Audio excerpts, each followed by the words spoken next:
айтып Аманбай ағайымыз көңілді бимен қарсы алды. Және соған қоса мектеп бүгінгі жаңалық зерттеу тәжірибесімен бөлісті, қызықты ойындар қойды. Яғни мектебіміздің шебері, педагогы Жібек Шамғалиқызы өзінің зерттеу тәжірибесімен бөлісті. Сонымен қатар қызықты ойын ұйымдастырған Добалаң Маратқазына көп алғысымды шексіз. Ары қарай күніміз жақсы көңіл-күймен аяқталды. Гүлзат Аманқызына және Бұлбұл Жекенбайқызына алғысым шексіз. Келесі апталықта кездескенше сау болыңыздар.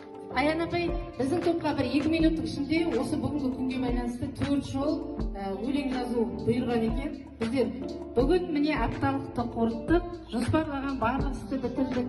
Бастауыштың ұстаздары ұйымшыл, қиындықтан ойымаған ешқашан